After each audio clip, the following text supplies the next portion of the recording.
Good morning, professors. I am Jiahua Zhou. My sharing topic today is contracting strategy in commercial property lease, a game theory perspective. I'm going to use the first model in our problem set to illustrate a real-life setting. I was born in a small city from China. It's called Wuxi. It is very near Shanghai.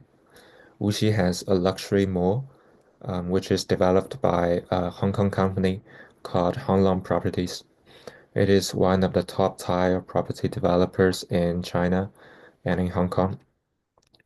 It owns several office buildings and shopping malls, both in Hong Kong and in mainland China. According to the last year's annual report, Hong Kong Properties obtained revenue of over 6,400 million Hong Kong dollars from property leasing and over 4,800 million Hong Kong dollars from shopping mall property leasing. Center 66 sells Louis Vuitton, Hermes, and many other worldwide famous brands. According to the report, it made an income of over 450 million RMB from property leasing on Center 66 last year. I will just use this background to set up a problem. Assume that Center 66 has a vacant store for rent, and as in the problem set, um, we we assume that there is a tenant who is going to invest X in renovation and startup of a business. For simplicity, I just directly use the production function as the revenue function here, which is y equals to 2b square root of x.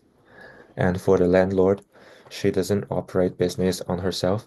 In contrast, she's going to take a proportion of the revenue obtained by the tenant, and we set it by alpha, which is between 0 and 1.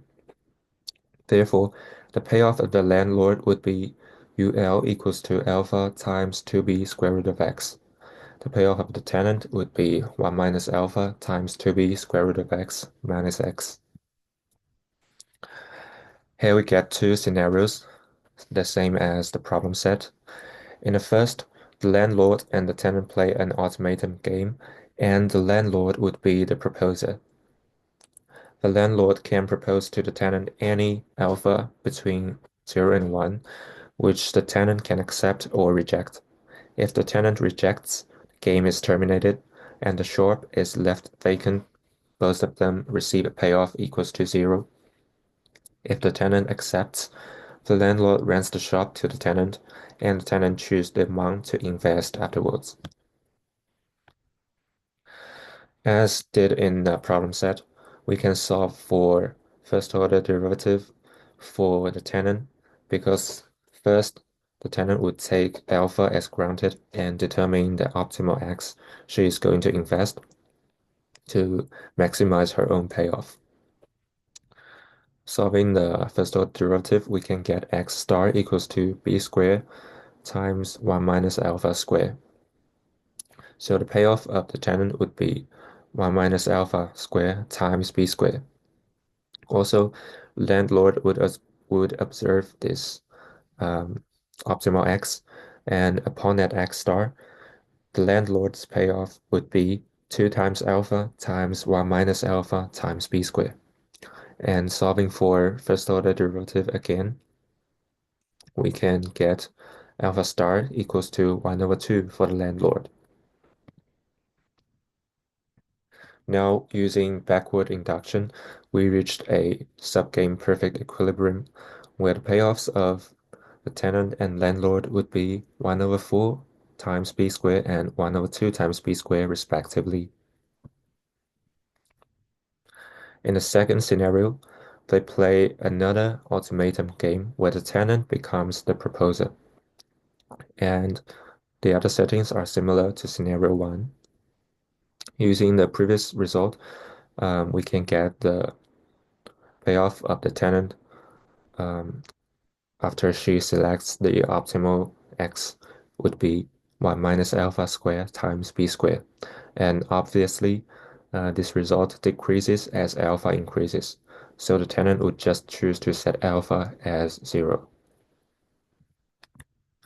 Now we reached another SPE with alpha star equals to 0.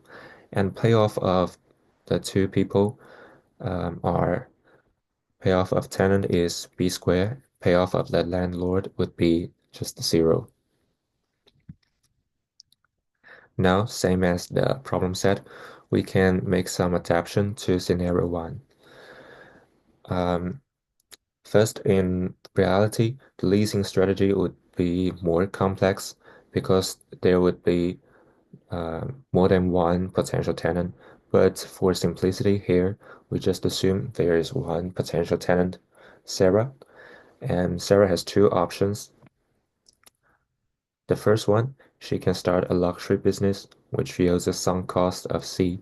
Since Center 66 gathers a lot of worldwide famous brands, it attracts the richest people in Wuxi as customers.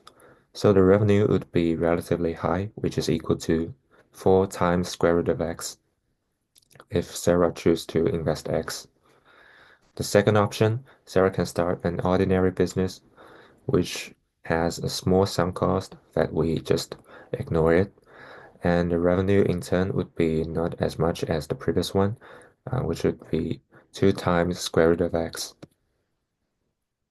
Therefore, if Sarah goes luxury, her payoff would be 1 minus alpha times 4 square root of x, less x less c. And landlord's payoff would be alpha times 4 square root of x. If Sarah goes ordinary, her payoff would be 1 minus alpha times 2 square root of x less x. Center 66 payoff would in turn be alpha times 2 square root of x. In reality, most of the cases, the tenant would have to let the landlord know which kind of business she is going to run. Then the landlord starts a proposal. So here we just assume that Center 66 would have information on Sarah's choices.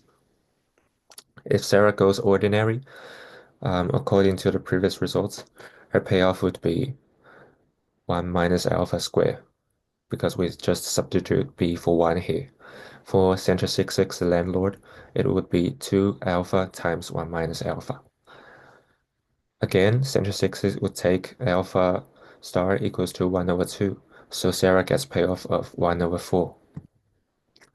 If Sarah goes luxury, the payoff would be 4 times 1 minus alpha square root of x less c.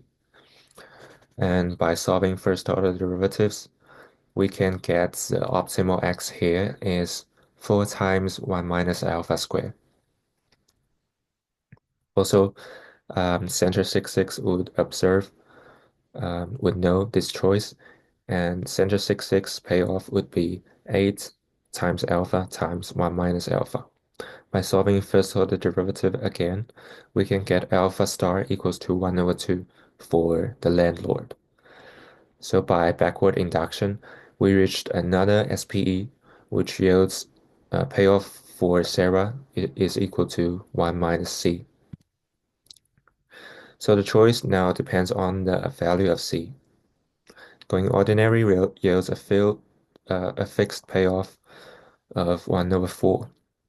If C is between 0 and 3 over 4, running a luxury business would have made more payoff for Sarah. And if C is between 3 over 4 to 1, running an ordinary business would have more payoff. And finally is my conclusion and limitations. In this setting, the proposer always make more payoff than the other, as long as a SPE is achieved. Here are some limitations too. In the adaptation form of scenario 1, the landlord has to know all information of the business the tenant is going to run, which is a very strong assumption. So the real world is ultra complex, which would need more advanced models than we use here. This is all for my presentation. Thank you for listening.